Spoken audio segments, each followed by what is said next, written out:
Sadsad sa kadaugan,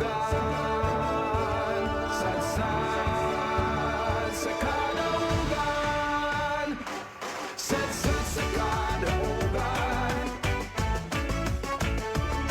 sadsad sa kadaugan. Salud sa daghang katuigan, gisaunog sa katawhan. Ang kadaugan sa matan, kadaugan natong tanan. Sa tanan man nga panahon, kanunay nga masidlakon. Ang dapayan nga pinangga, karon puno sa huriyaka.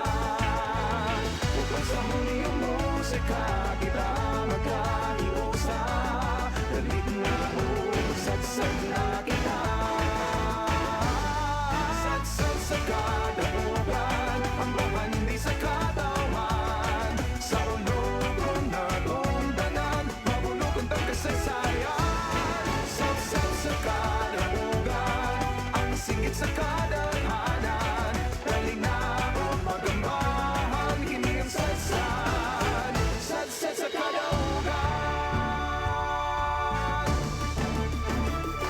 Ang labing unang bayan nato, dinhi sa isla nagpuyo. Siya si Dato Lapu-Lapu, kanuri nga gipasigarbo.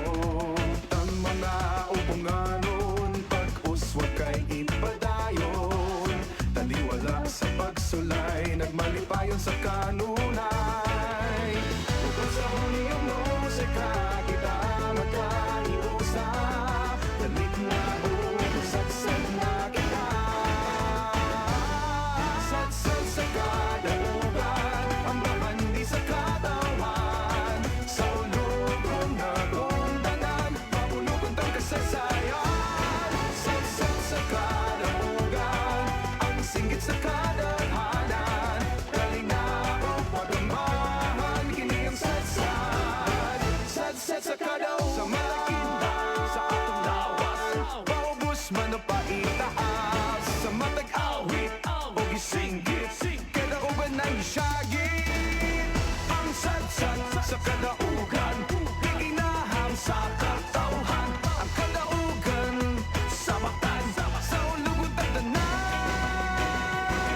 Sadsad sa kadaugan, sadsad sa kadaugan, sadsad sa kadaugan, ang babandi sa katawan. Sa ulogon na kundanan, mabulokon tang kasaysayan. Sadsad sa kadaugan, ang singgit sa kadaghanan. Kalinaot magamahan, kini ang sadsad. Sadsad sa kadaugan.